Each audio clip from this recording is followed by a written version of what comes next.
Welcome everyone to today's webinar. My name is Leah Gage and I'm the Program Officer at VegFund. This is our first in an ongoing series that we have as part of VegFund's ongoing Activist Learning Series. We have 6 coming up in addition to this one today, and you can register for any of our upcoming webinars at a link that I'm going to paste into the chat function once I'm done. We hope you'll enjoy these efforts to provide additional resources to your wonderful work and that of other vegan activists and VegFund grantees. My name is Leah Gage, and I'm the Program Officer at VegFund, and I work directly with many of our grantees. I noticed during looking through the registrations today that a lot of the people who've registered for today's webinar are not already VegFund grantees. So I would encourage you to take a look at our program. I'm also going to paste into the chat function link to our grant program. And I would encourage those of you who are not familiar with VegFund and our grant funding to take a look and see if any of your projects might be eligible for a VegFund grant. Lastly, I'm just going to mention that we're going to keep everybody muted until we open it up for questions, at which point you can send a chat. You can ask a question using the question function, or you can raise your hand, and then I will unmute you and allow you to ask a question.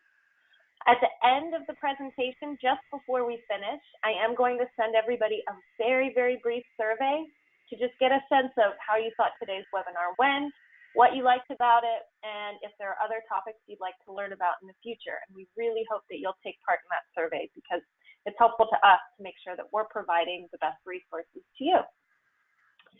But so today we are here to talk about humane education, and we have Pei Feng Su, who is the co-founder and executive director of ACTAsia, an organization that does so much in the field of humane education, which you're about to learn about. So I won't give you the laundry list of things they do now, and I will leave that to Pei. Pei has a unique background and education in sociology, which she combines with a truly tireless passion for animal advocacy that guides and informs ACTAsia's work in the region. VegFund first began funding ACTAsia in about 2016 in support of their cruelty-free fashion show, which was an enormous undertaking that they did in 2016 and then again in 2018, showcasing a vegan lifestyle on an international stage as a passionate, environmentally friendly, and trend-setting way of life, while raising awareness of animal exploitation in the Chinese fur industry. Most recently, VegFund began supporting ACTAsia's expansion of their Caring for Life humane education program into Pakistan, which I'm sure you're eager to hear about. So, without further ado, I'm honored to introduce Pei Feng Su of ACTAsia, and I'm going to turn over presentation abilities to you, Pei. Good, thank you. Show my screen. Yes. Yep, right. looks good. So, can you see the main screen? Yep. Sorry. Great. So, should I start now? Yeah, go ahead. Good.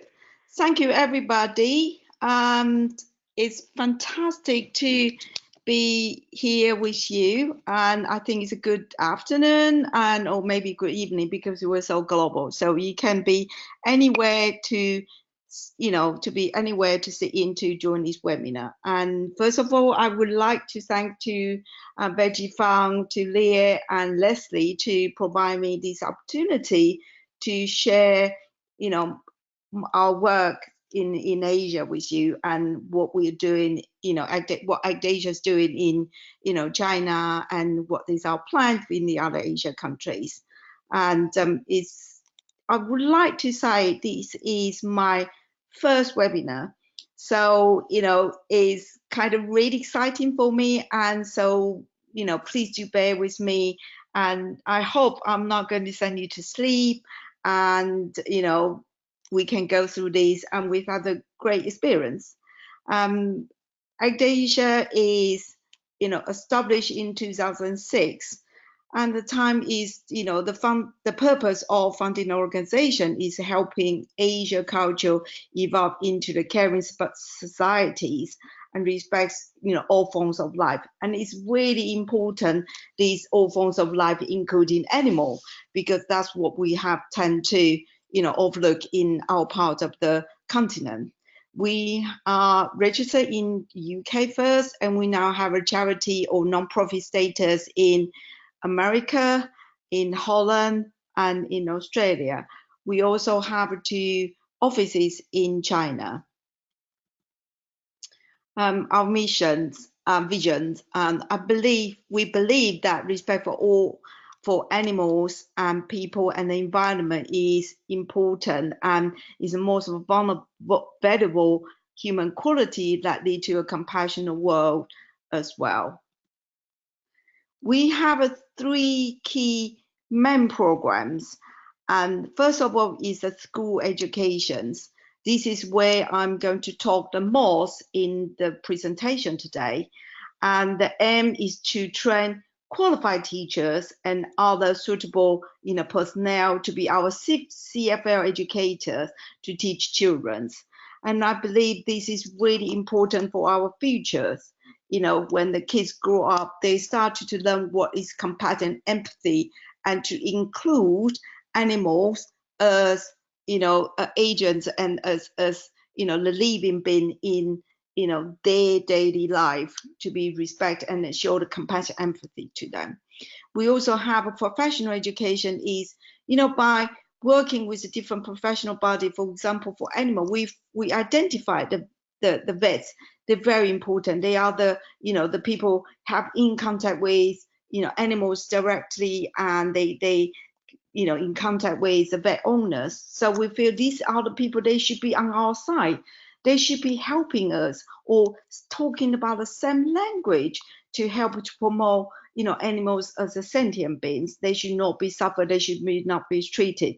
That's why from the 2009 we started to train local vets, and then in China particularly, and to certify them to become the trainer. So the trainers program has been started to 2009. Next year we will celebrate our 10 years anniversary for this program. And I feel it's really important when we want to change the society. We feel there are so many people we want to change, and it's very, very important we learn to break it down. Who are the target audience? Who are the groups of people? And very often the professional, they should be on our side, and that's how we started the program. The last one is our consumer education. This is really the public outreach in terms, using American language, and is try to promote the consumers to live in a compassionate lifestyle, and that it could be including in a way to be kind to animal, to reduce meat consumption, or to be environment friendly in any way. So for example, in China, eat less meat, eat vegan, could be a compassionate lifestyle, but we did not using a particular campaign to say, in the vegan lifestyle, but we use a compassion lifestyle to be more inclusive. Certainly the fur-free life is one of our entry point to encourage the public in China or in Asia to understand how do you live the compassion lifestyle. And this campaign has been particularly supported by VegFund, since 2016 and 2018 as well. And I would like to, show a video to you to understand, what's ACTAsia's work before we start to talk about our program, and the CFL education program.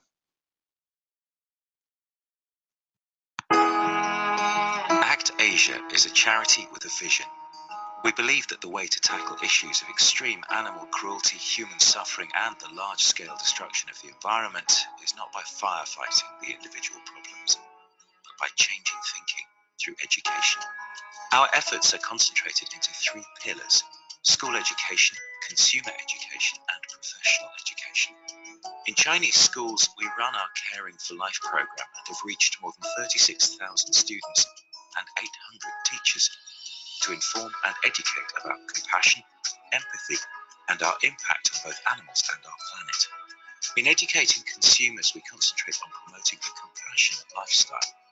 Our annual fur-free fashion event in China is a world first, influencing millions of fashion shoppers across the globe and gaining momentum and recognition with each successive year. We offer professional education to key stakeholders likely to influence thinking on animals and our planet. That's why we train vets in order to improve welfare standards in animal treatment. To date, we've trained almost 800 vets in China. Training the trainers is a key feature of our training projects. But as always, there's more to be done. More children to be educated, more vets to train, and more suffering to be brought to an end. We desperately need your support to continue making a difference. Visit ACTAsia.org to learn more, to become a supporter, and to donate. Together, we can change things for the better. Why education? I have been in the animal movement for last 26 years. I used to be very radical. I used to go to march, campaign, protest, lobbies. And I feel when I pass my 20 years of mark, I ask myself, if I'm going to do this work for another 20 years, what would I want to do? Will I continue to do what I'm doing, or would I want to change something different?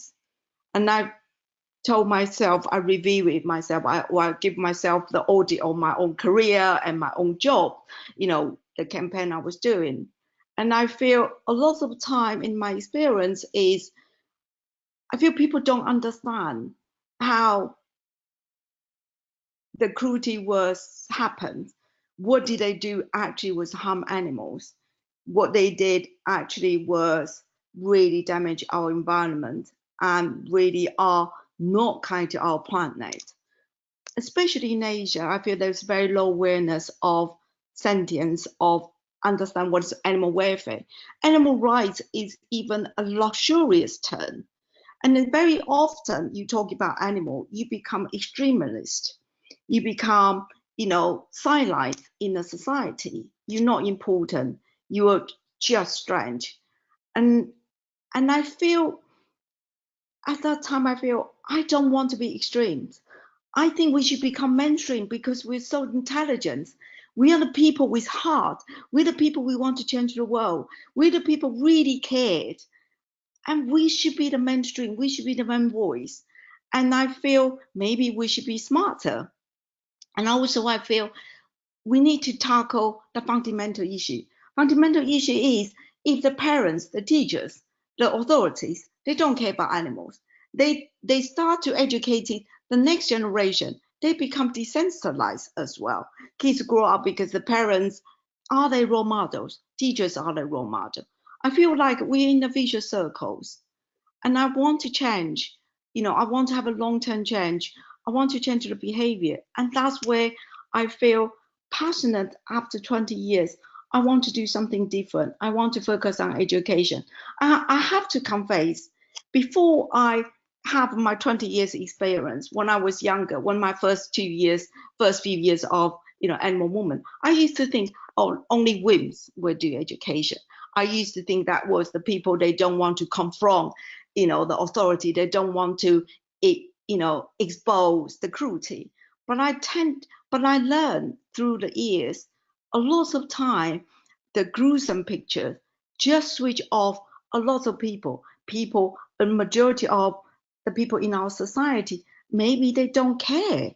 They don't want to care because they feel they have a lot of, things on their plate already. So I learned to feel, to think we need to be smarter, we need to be different. How do we be more effective? And that's what I choose in 2000, in 5 years, 6 years ago, I think that were, 2012, I told myself, I want to change my next 20 years of mission. I want to promote education. That is my choice. I'm not saying doing campaigning is not important. Expose the gruesome picture is not important. Or campaign, protest is not important. But I think to work that on its own without education, we will lack of the foundation. That's what I'm trying to say. We got to start all different directions. We need to have someone to expose something, but what thing is happening bad, but we also need to build a foundation at the same time. That's what I feel. And I want to use a video, what we use for Eating Dog Festival. I know the VegFund audience or animal rights people will think, what, we want to protest people to stop eating, farm animals like cow, chicken, and, lambs. What we're talking about, eating dogs, but they're still happening in many Asian countries. And protest has been going on, for years, more than 20 years, or even 30, 40 years. How do we stop this? Have we found a new approach? And that's the video, we made to show what is ACTAsia's thinking. We know how you feel, because we feel the same way. But feeling angry and outraged is not going to be enough. Rescuing dogs and taking them abroad, compassionate though it may be, will not put a stop to it. Shouting and screaming at China, although understandable, is unlikely to change anything. The problem is much, much bigger. What we have to do is to change behaviour. It's not going to be quick, and it certainly won't be easy. At ACTAsia, our core belief is that education is the only way to influence how people think about animals. That's why all our efforts are focused on schools, teaching, and young people. We must change perceptions, alter thinking, and inspire the next generation to learn that empathy and compassion are valuable and indeed necessary. In Chinese, the word for animal means moving object. In English, the word animal means a living being characterized by voluntary movement. The yawning gulf between these two meanings is our challenge. For a donation of $10, we can give a teacher in China the tools and the motivation to start the change. To find out more and to donate, please go to actasia.org. Thank you. The Chinese youth. This is the video we made every year, several years ago during the, very heated protest of Eating Dog Festival. The video really is trying to show, these are the nations, these are the continent, they still have dog eating practice. Almost talking to them about farm animals, vegan movement is a luxury because they don't even understand our companion animals, the animals that live in our daily life in the Western world, like dog and cats. They are the sentients. So you can see in the film why there is a yawning gulf. Is a huge gap between us, people living outside, in Asia or China, how they think of, the difference they view about animals. And that's where, I want to start Caring for Life education. This is our specific program we designed and developed to, focus on the children in schools. The Caring for Life program was developed by ACTAsia and our team, and we, at the beginning, we were thought about it was just writing a year of curriculums. But more we do it, more we feel this should be, cover the primary school student age from 6 to 12 years, become a 6 years of curriculum to cover 6 years of their primary school learning. And we now have developed, from the lesson plan curriculum, this is also including 2 other documents called frameworks and curriculum standards. By Nick Neely, this is especially we work in the UK.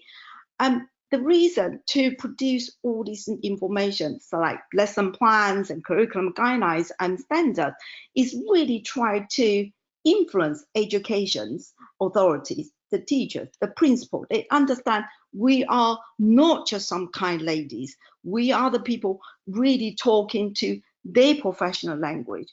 Is what we present to them to really persuade them, say, hey, we know what we were doing, and please work with us. What is Caring for Life education? In China, we don't call it human education because human, it could be related to human rights.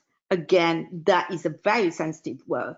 So what we're trying to, in the end, we use a term called caring for life, and is a process that encourage understanding of the needs for compassion and respect for people, animals, and environment, and to recognize the independence of all living beings.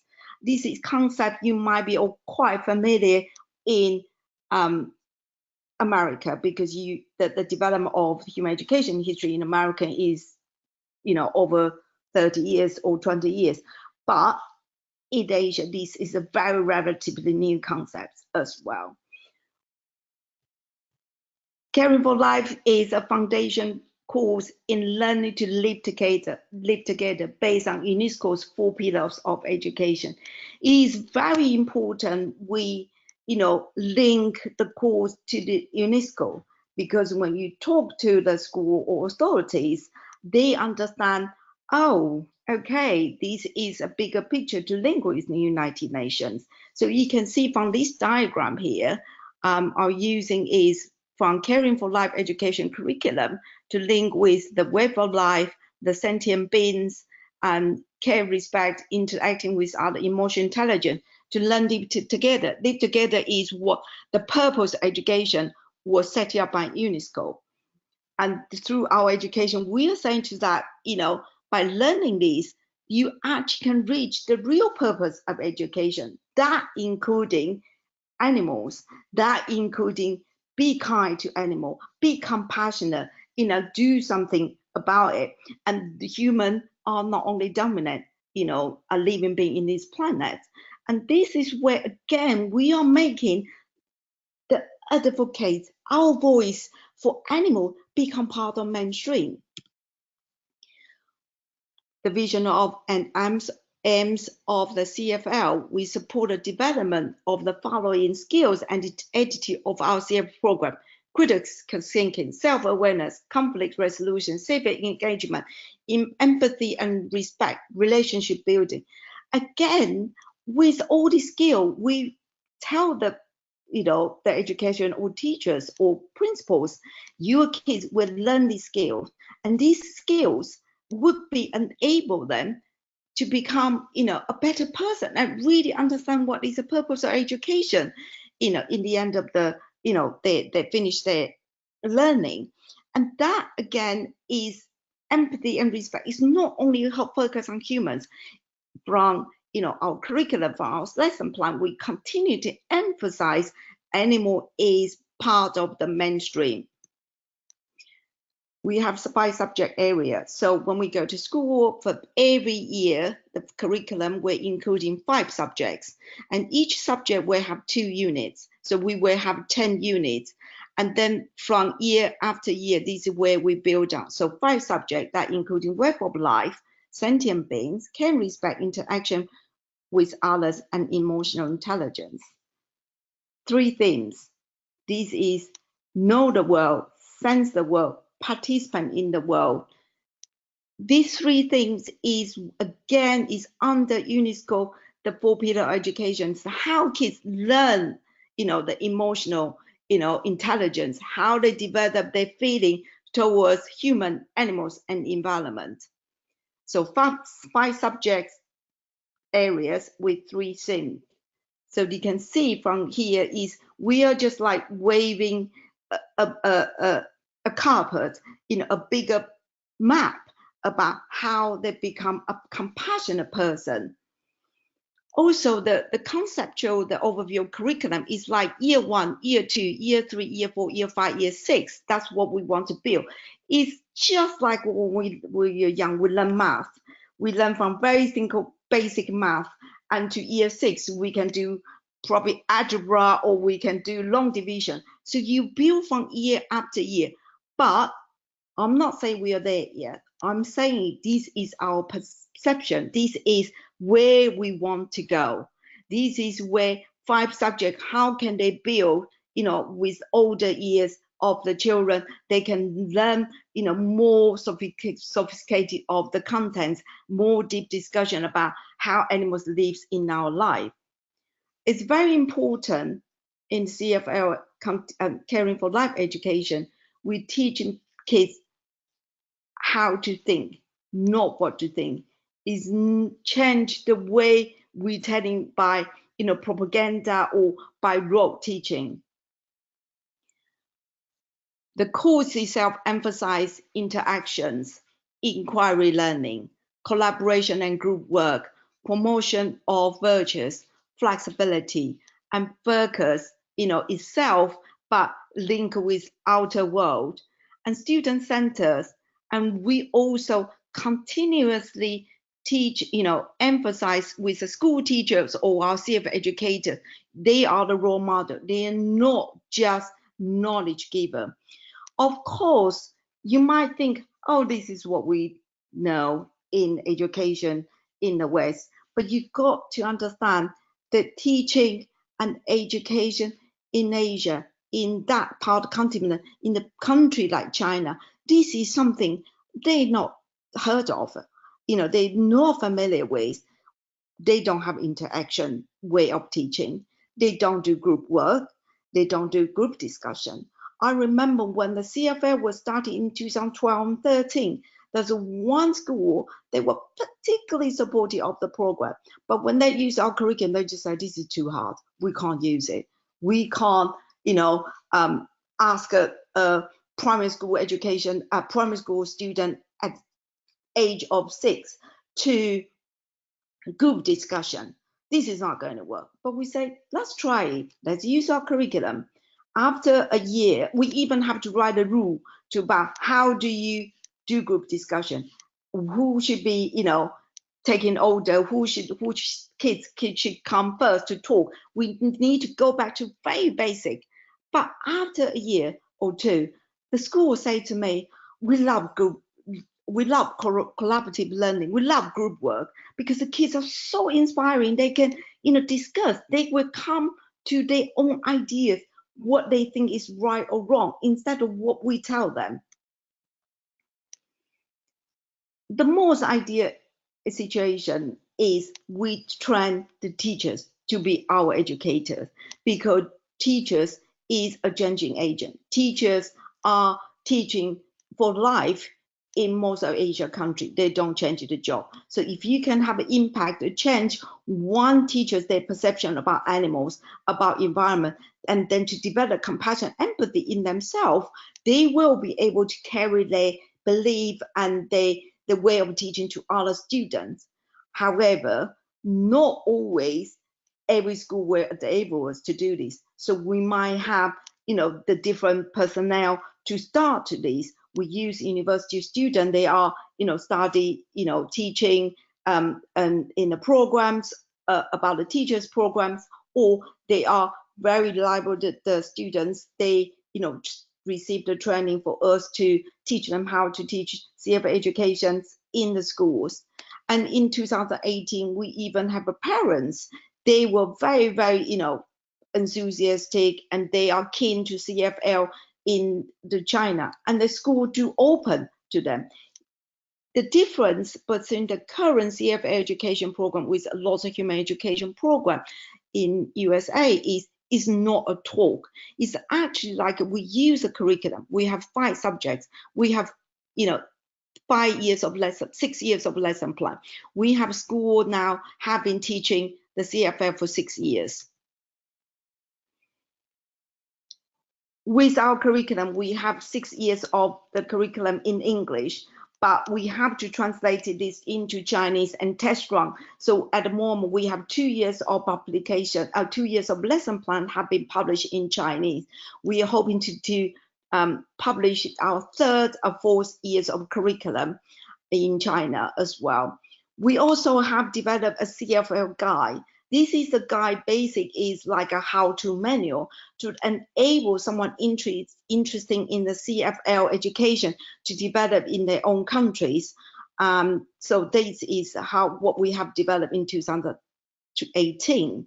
To date, we have reached over, thousands of students, and we have more than 100. We have reached more than 100 schools. And we train over 1,000 of CF educators since 2012.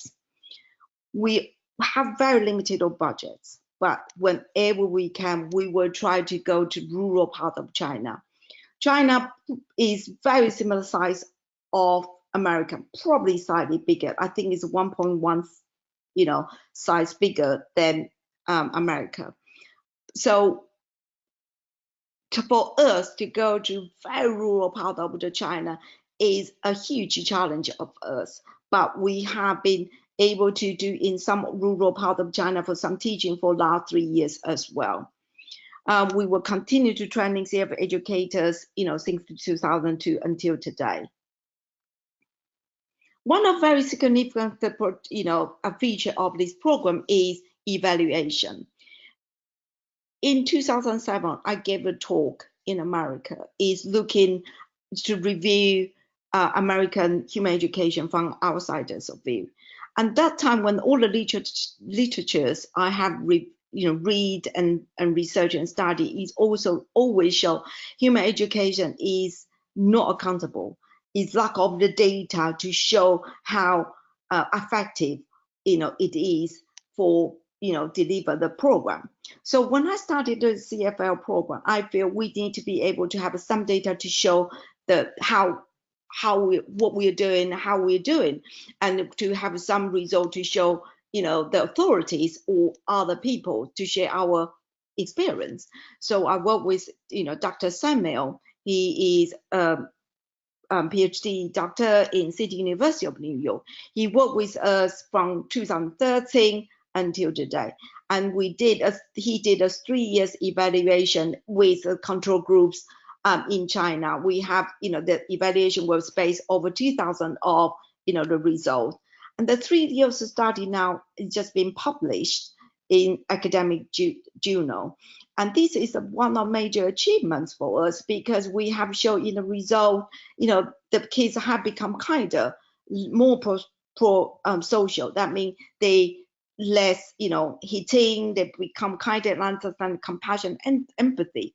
We also have some anecdotal story evidence to show the kids will come to us to say, what, I don't want to do this because I don't want to go to see circus because animals have feeling. This is what we want to come to reach in the end of the program, is the kids to say no to their parents, to when they grow up, they say no, this is what we don't want to do.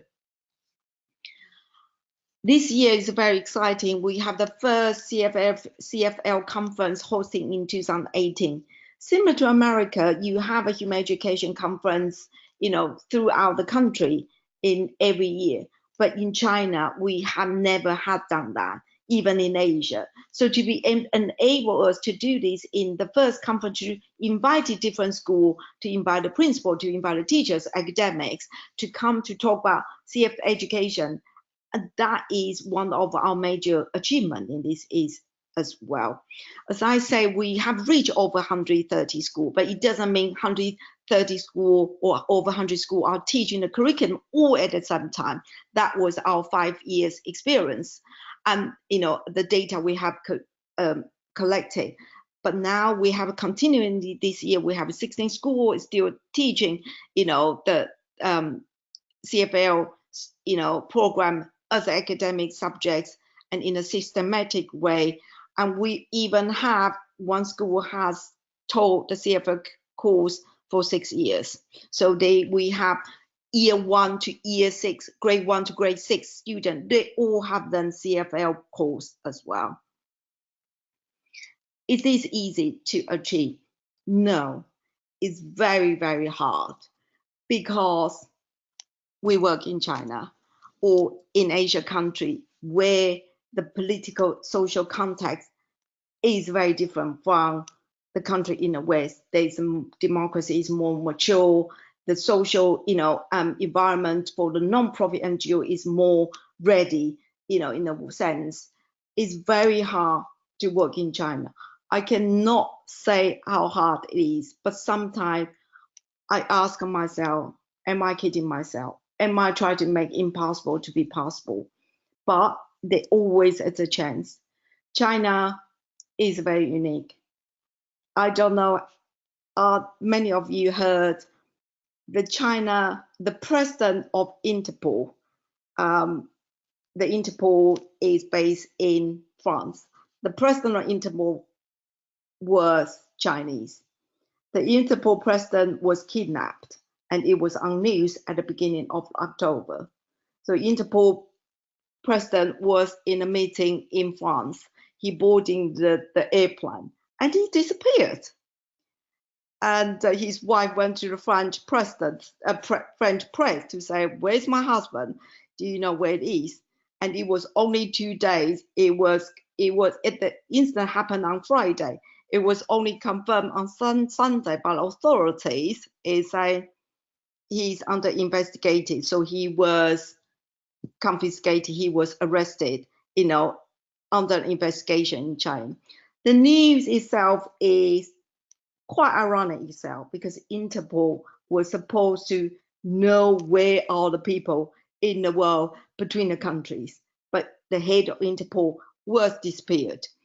This is China. Everything is possible. You don't really know what's happening until the next minute. This is the country now with the new president. He has changing to the constitution. Now he can be forever as the leader of the China. So we don't know where we stand. I always say to people outside of China, say, this is an education program. Education was tightly controlled. I will work until the day they say you can't do it. If there is a chance for us to continue to teach in the country, we should be pleased. We should celebrate it. This is something we are using the curriculum time. We're using the teachers, kids, they're learning hours in school. So it's something we can celebrate until this. But it is easy? No, it's very hard. We also need to understand, the way we think is the normal way of learning. The kids can have interaction with the teachers.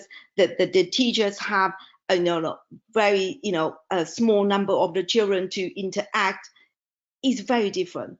The highest number of the classroom I have seen is 65 students to 1 teacher. So you can see the ratio is very different in the primary school. So the way of the teaching, because the number of students are so many and the teacher is limited. So a lot of time they will just have to be, the way they teaching is just by talking and not asking students to be interactive. So we also have to overcome this type of problem, how we encourage the school to change the way of their teaching and allow the way of learning is more student-centered. I have addressed, the size of the country, as I explained earlier.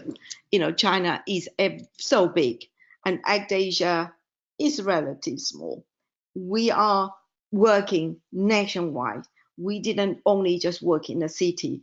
We were very ambitious, maybe, but we seek any opportunity. If there is a school they want to teach, they open to us, we will go to support them. We will, help them to start the program off the ground, training the teachers, or have our CF educators to teach in the schools. Very unpredictable. The law is changing all the time. The law, we often joking, is for reference. Something is going to happen or not happen. Nobody will. There is an invisible line to be controlled. We can just do our best preparation, but there's so many things is not under our control, under the political regime or the social context. But we are still plowing through. The other challenge we have very limited budget. We don't have millions of dollars to work in a country like this. We have using very, very small budget to continue to develop our resources, to continue to develop what we can do to reach more school. And that is not easy. That enable in some way, we probably can do more. We probably can reach more school if we have more budget, but we haven't. So we only can do our best to reach what we can reach. Expansion of CFL country. We have worked extensively for the CFL country for CFL program in China for 6 years. ACTAsia have been devoted almost all our resources in China in last 12 years. We feel the China example, it could be shared with other Asian countries. So we are starting to look at other different countries. Of course, when we go to a new country, we need to do our own study. We know what the country is like. We need to see whether the teachers can be our CFL educators. We need to, we will prepare the pilot project before we launch to a much wider program. We see how the pilot project can be planned now, and we will evaluate the pilot project before we go to the big scales. And this is the guy we were talking earlier. I was mentioned earlier about our how-to manual, a guide to the CFL education. This is where we prepare for launching to the other new country as well. So they have a step-by-step method they can start in a new countries.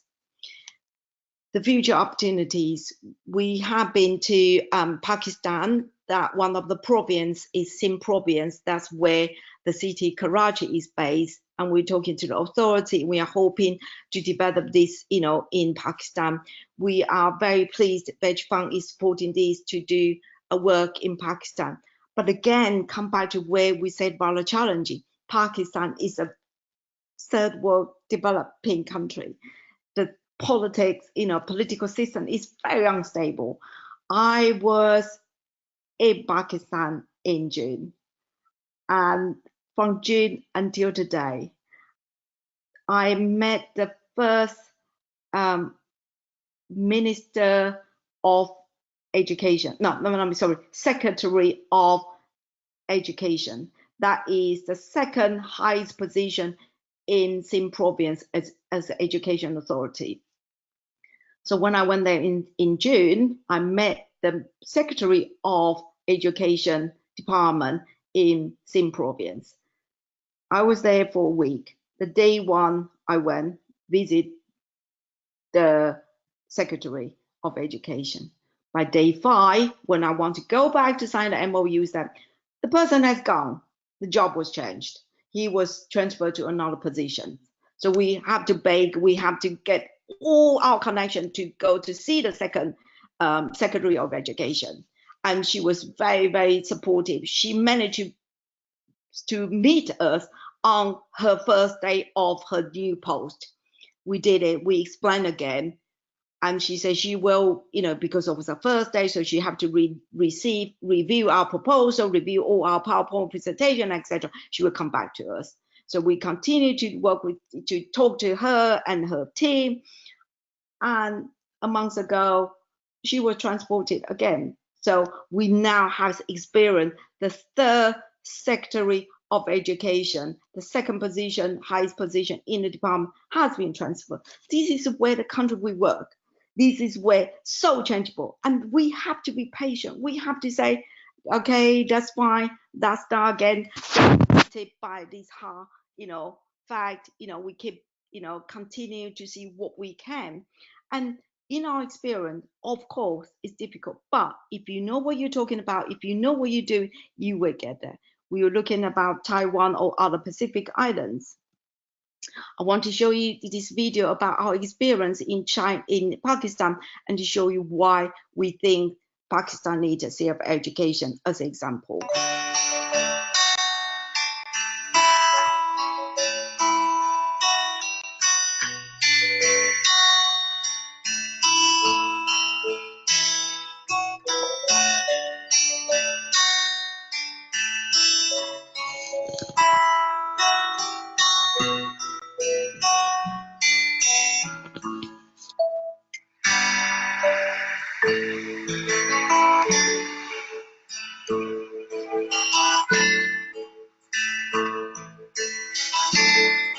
It's about teaching children how to think, not what to think. So it's not this is wrong and this is right. It's question things and learn how to make informed decisions.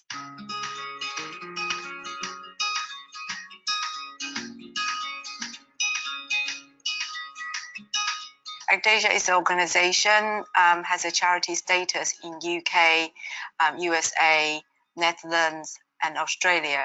And also we have 2 offices in China. One of our key program is Caring for Life education program.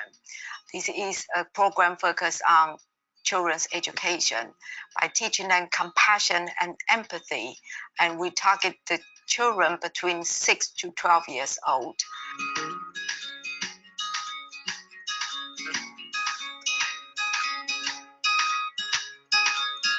And we're very honored to be able to work with a group called Join Hands in Pakistan. We need organizations like Join Hands. They understand the local culture, they understand the local context. And so Caring for Life can be introduced to the country to suit its own needs.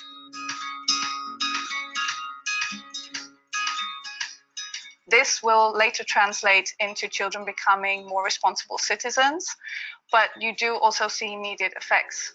Children become kinder and more considerate with the people around them, with the animals, and they take more notes of the environment around them.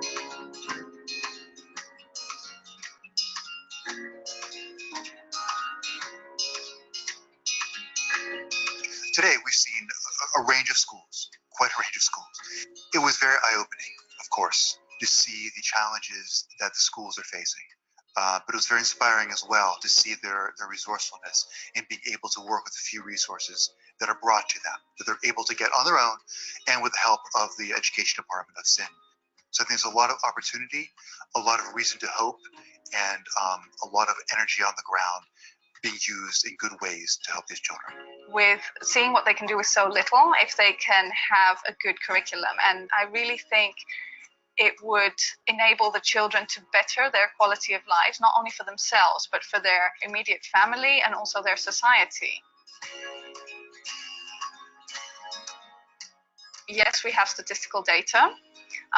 So you can see that children's behavior is changing through the statistics and the measurements. But we do have anecdotal data as well, so we can actually engage with the teachers and the parents and the children themselves. And we've had great stories of children, fundraising to help a certain animal or being a lot more considerate of their peers in school.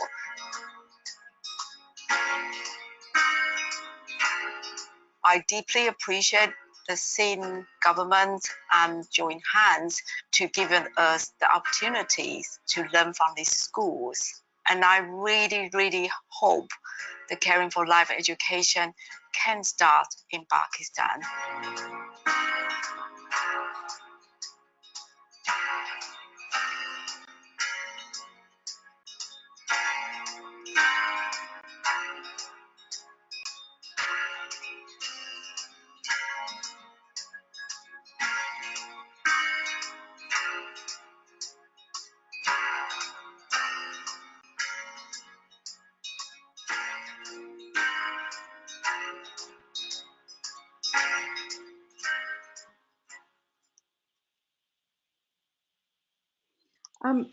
So when I was in Pakistan, even I have seen many, poor country in my 26 years of animal movement. It's always still shocked me, but it's also motivated me, how little they have, how, disadvantaged society live in. But I strongly believe compassion and empathy is the best human quality we want to give to the children in next generation. Doesn't matter you're rich or poor. And that's where, when we went to visit school, the teachers, they are so eager to them. They understand to teach the CFA curriculum, they will improve the quality of education. And then through that, they change the quality of their life. The kids, I don't know, did you notice in the film, they will play soccer without shoes on pebble ground. Let's imagine how painful that could be. I went to one school, there is no water and no electricity for 2 years. But the teacher is still there to teach. If this is the best role model the teachers have, there is such a compassion. I asked the teacher, what made you to stay? in such extremely harsh conditions, they say, that's my job. I want to teach these kids. These kids are my children. And I really feel that compassion should be extended to animals if they were being told, if they will be explained. And I think that's where the education is come to so fundamental for our movement.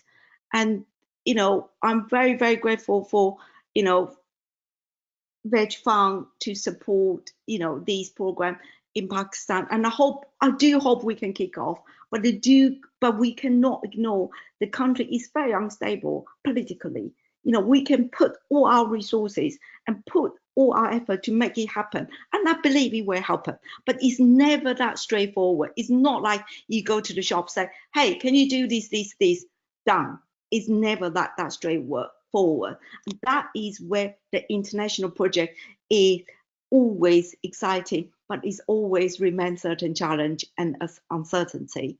And I think I have, you know, finished my presentation. I would like to open the floor for the question and answer. So thank you very much for your attention. And I hope I haven't sent you all to sleep.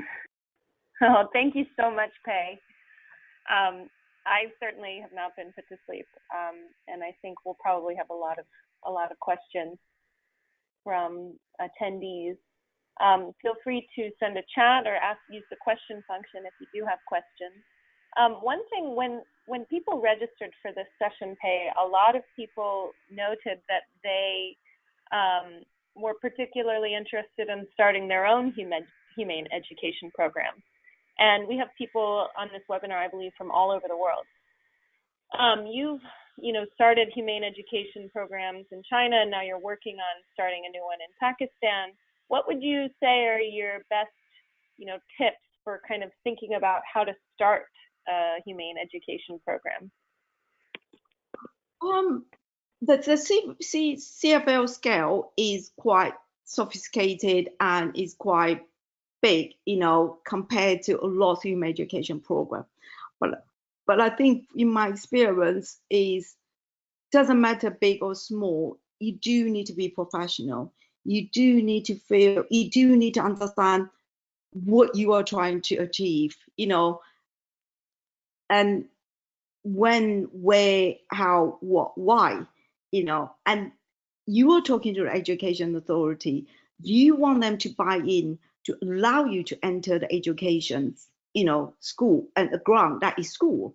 You cannot have proposed agenda, so it's very important you become open and you become professional. You know what you're talking about. I often feel a lot of time when we want people to do something for us, to support us with a professional body, we don't understand how the professional body runs. That's why, for example, we develop a curriculum standard. We develop a curriculum guideline, because the teacher will say, well, if you want us to teach, what is your guideline? What do you want to teach, reach in the end of education years? So you need to be able to answer their question. You have to use their professional language to communicate with them. Yeah, and it seems like it's been really helpful and important for you to build relationships with those stakeholders. Yes. And as you mentioned, building the agenda together. Yes. Let's see, we have a question here. Are there any European countries in the equation for the CFL program? Would that be a possibility? It could. Bear in mind, when I started the CFL program, it was mainly focused Asia and China particularly, because I feel the regions or the continents particularly is lack of understanding and connection with animals. So if we are using this, for example, our lesson plan to be in an American context, you might say, well, this is a bit too easy because the kids, they have seen dogs, they have relationship with dog, owning a companion animals like dog and cats or guinea pigs or rabbits is very common, but that was not the case. So we're talking about Europe. Europe is very big. We're talking about North Europe, West Europe, South Europe, Eastern Europe. Which Europe we talking about? So but the guide does give you a steps. Our CFL guide give you the steps, say how do you start? Perhaps that is where we can help the people to see if you want to develop that in your own in a region or country. That is something we can start and can help. Yeah, and I just pasted into the chat function for everybody a link to the resources that you've provided to us, the Humane Education resources that we published on our website. But I think your point is important, that every humane education program is not a cookie cutter of another one. They really rely on not only the buy-in of the local stakeholders, but sort of fitting into the cultural environment. And so, somebody asked also if there was a sample of the work that you do. So please take a look at the link that I shared, and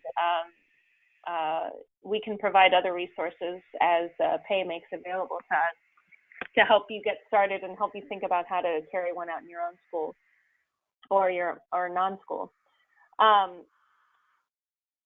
There is a question about, are there any resources that can help to how to carry out CFL in a non-school setting? Do you do that at all?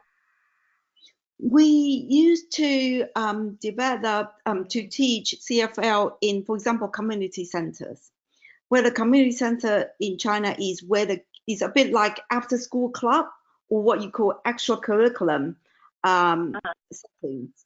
The CFL, the curriculum has a simpler version. So for example, in 1 year, we ask them to teach 10 units, but for the community setting, we might say only five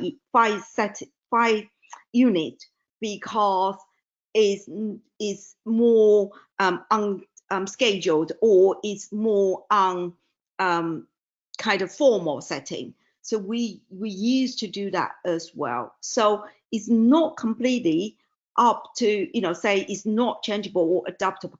However, I think one thing I do want to break through and change the difference is sometimes with our human education projects in America or in Europe, it's very common become ad hoc talk. So you went to one school, you knock door, you say, okay, come in for 45 minutes, one school, one class. It's not consistent. We're not building, like learning not as caring for life, with learning human education as a subject. You would never learn math or literacy or how to spell, how to, all the phonics or alphabet in one lesson, would you? But when we talk about animal subjects, when we talk about, human education, we actually become very fragmented. So the students, they are learning, they are not consistent, they are not in a systematic way. And that's where I had a vision when I started. I want to change that. I feel we're entitled to it. We should have position in the school to be able to do that. I'm not saying we're getting there yet, but at least where we're starting, the position is very different in, just ad hoc. But it doesn't mean you can't start with ad hoc. But we were very clear, lots of time when we started in school, we will give one ad hoc. But when we're saying it, this is really is in that talk, we will give them as a tester, as experience, as entry point for a more structured lesson and structured program. We have one question here. Sorry, I just lost it. The question is, how is your curriculum perceived or accepted by the parents that were children of the one-child policy and now have offspring? Yeah. Very good question. Whoever is asking that is really spot on. We, in China, is very unique. It's one-child policies. I always give example is how precious that child is, especially in the more affluent city like the coast, like east part of China. So Shanghai, Shenzhen, Qingdao. So that east part of the city is always more affluent. And you have one child. And we always say it's raised by 7 people. Who are these 7 people? This is parents, 2, both sides of the grandparents become 4, so say 6 people, plus the helper or full-time in-house maid, 7 people. So these 7 people are supporting, or raise this child together. So sometimes that is the challenge the school are facing. The kids come in here is very dominant. They don't actually care about, the teachers. They don't respect about the teacher. The parents are very dominant. However, in our experience, we developed. That's why in 2017 I started to develop one of our, sub-strengths is called parents' power. I started to go to the school, have teaching CFL. I gave a talk about parents' power. Basically try to say, hey, this is what school is doing. You, as parents, need to understand what they're trying to do, how hard they've been trying to do, and you have a role and responsibility to support them. So from that, we also have developed the parents' power. The parents become our CFL educators. That's where we have been very well received. The Chinese parents, a lot of them, there's a certain proportion of them are very, very eager to change the educations. They are part of the other side of spectrum of parents.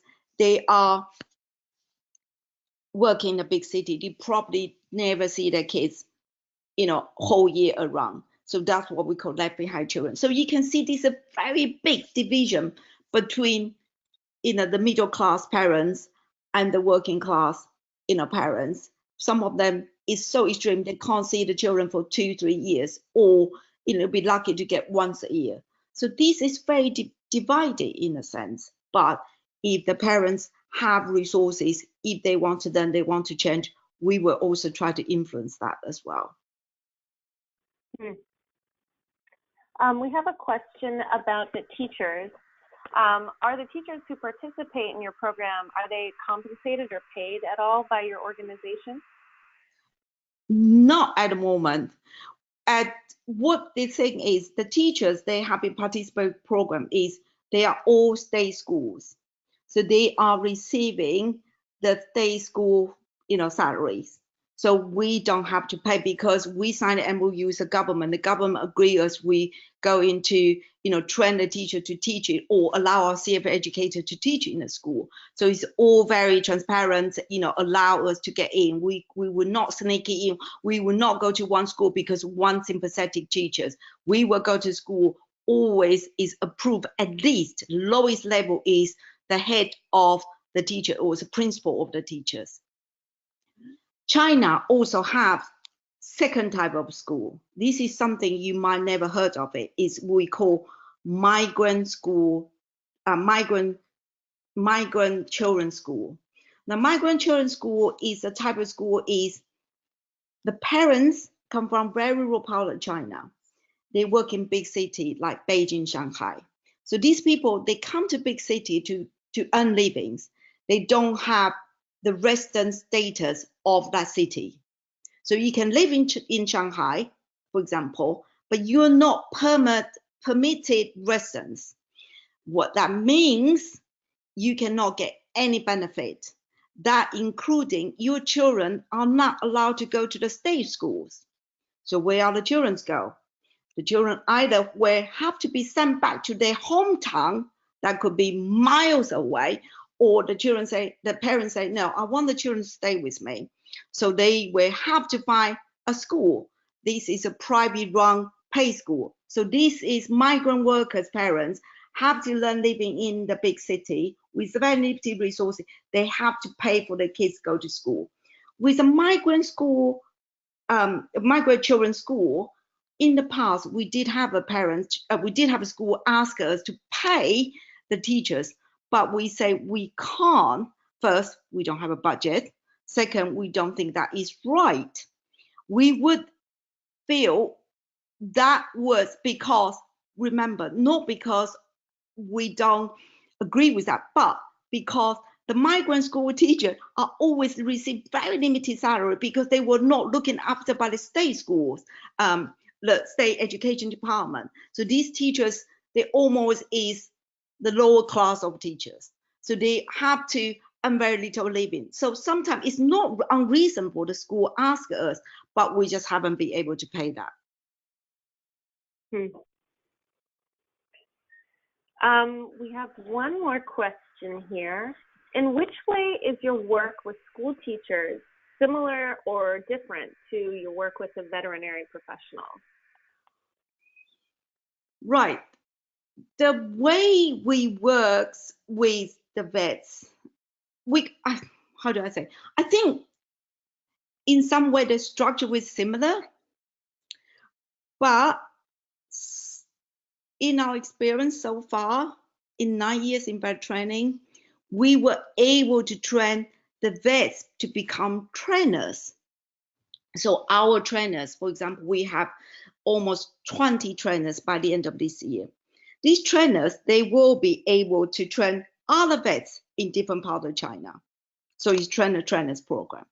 However, we were thinking about the same as our school teachers using the trainers. However, we found good teachers are not always good trainers. This is something we learned. You know, you could have a fantastic teachers, they teach in school setting, but they're just not good trainers.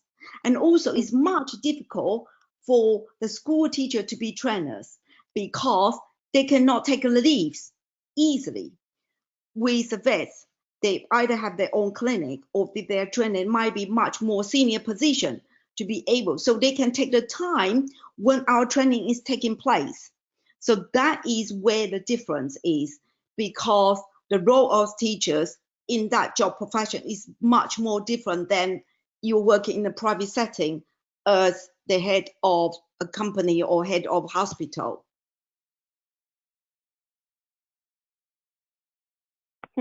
Interesting. It's interesting that the teaching skills don't always translate into training skills. Yes. This again, you know, even ourselves with 6 years of running the program, we're learning the job on the job all the time. You know, we have to modify, constantly evaluate what we're doing and modify our way of doing all the time. This has been truly fascinating and extremely educational.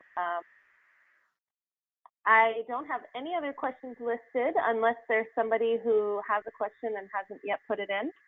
Oh, here we go. We have one more. Here's a good question. Is the CFL curriculum mandatory once it's accepted in a school, or is it voluntarily taken up by students who are only interested in it? Is not. So say again a question, sorry. The question is, once a school adopts the CFL curriculum, is it presented is it mandatory for students to undergo that training and that schooling, or is that built into their schooling, or is it something that they elect to do voluntarily? No, the once we sign the MOU with the government, if the program is introduced into the school, the student will have to all receive it. It's not it's not by choice, basically. They will all have to, for example, in the school we started in 16 school, every case in a grade 1, grade 2, grade 3, depends, different schools. Some of them are grade 1 to 3, some of them were just grade 1 and 2, some of them just grade 1. But if they decide that's grade 1, that's everyone. Unless we say, particularly if we do evaluation, we have a control groups, we might left one class, etc.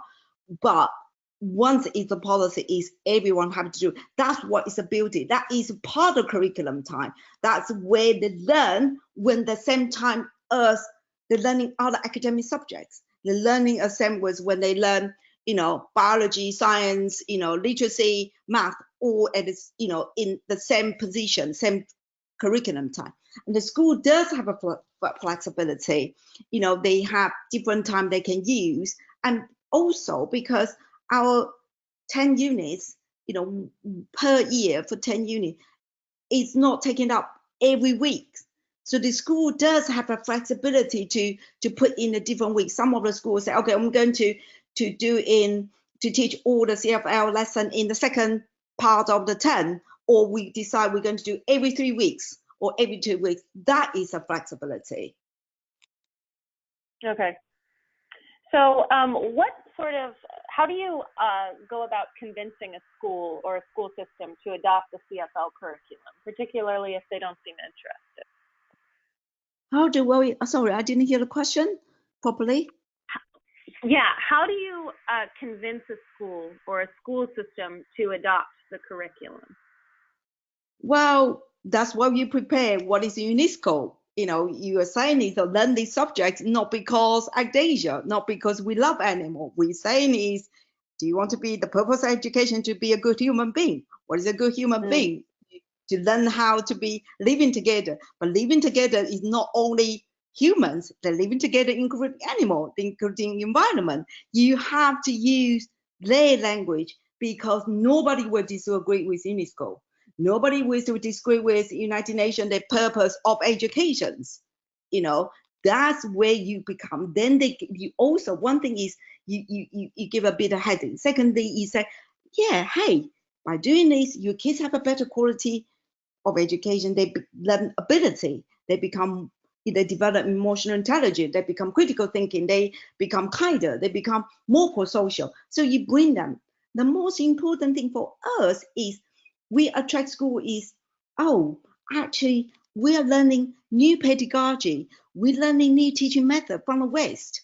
This is where they desperately want to change as well. They feel our school is very progressive. Our school have the new teaching method. So although our main purpose really beginning at time was be human, be compassionate, empathy, to extend it to animals, but we give them a lot of different benefit in the same way. Otherwise, the school will say, very good course, wonderful, but it doesn't fit with our the school mission or the state's teaching curriculum at all. Nobody will disagree with you to teach kids respect, compassion, and empathy. But if we say, we want to teach about vegan, animal rights, they will say, fantastic, but goodbye. Yeah. So how did you determine the optimal age of the students to begin this kind of training or this curriculum?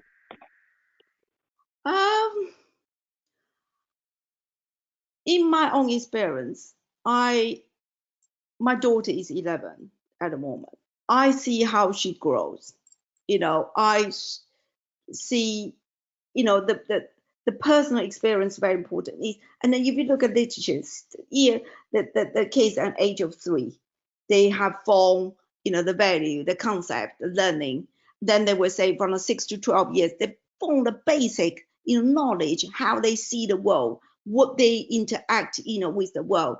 The rest of them is really just shaping what they are, but that foundation is very important. That's why, some people will say, well, why are you not talking about animal rights? I said, well, they're 12, the oldest. They started when they were 6. You are talking to them is very, very using their language, use their world to understand what is compassion. What does that mean? The 3 years old doesn't understand what does sharing mean. We have to go down to the label to change their thinking and to build that foundation. I keep saying this is not a campaign program. This is a program to sow in the seeds to enable us when they grow up, when we talk about vegan, when we talk about animals, they say, okay, we got it. At the moment, we're sowing the seeds in concrete ground. There is no, fertilized soil for them to get a lot of further information.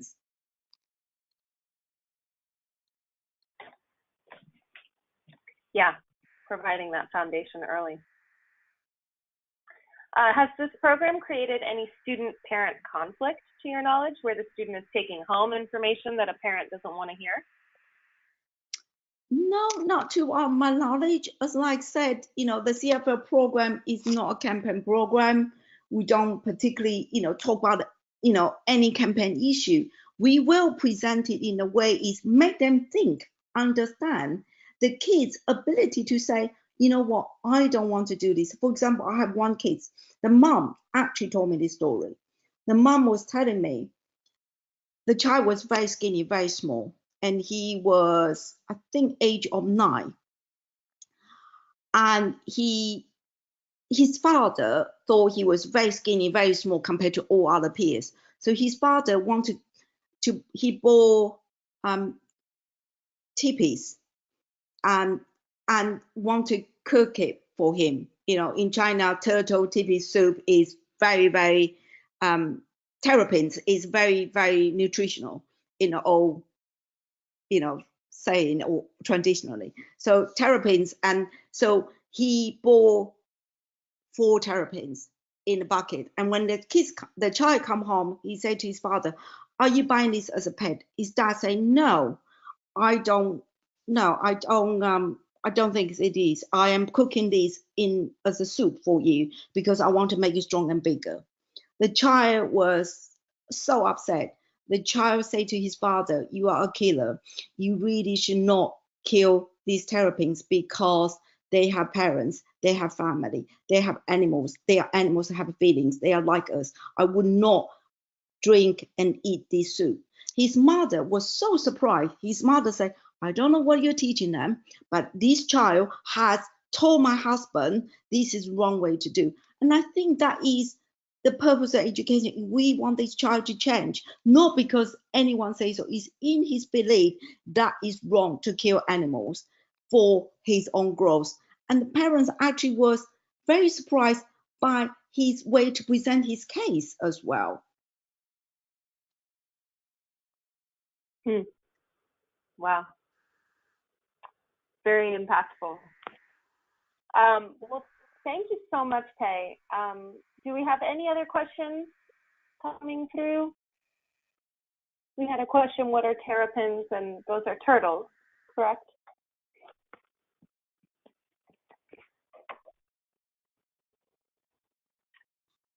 I took the time to paste into the chat window some of the links I said I would share, including most recently, I just shared a link to a survey, just a few quick questions asking what you thought of today's presentation and asking if you have any feedback, if you have any ideas for future presentations that we might offer. Pei, thank you so much for taking the time to present to us today and for allowing us to be your very first webinar. Yes, thank you very much. And thank you ever so much for whoever is attending the webinar, because, it's incredible for me, your questions and participation. I'm gratefully appreciate. And thank you for listening. Whoever is listening to is a great motivation for me and keep me going with your support and want to learn CFL program. Thank you ever so much for everyone. Great. Thank you. We will be processing this recording. We recorded this webinar. We're going to process it and edit it a little bit, and then we will upload it to our YouTube Activist Training Series page. We will send it out to all of you to let you know that it's there, and we'll also send it to anybody who wasn't able to attend today. Thank you again so much, and I wish you all a wonderful rest of your day or evening or morning, wherever you are. Thanks so much. Thank you. Bye-bye, everyone. Bye-bye.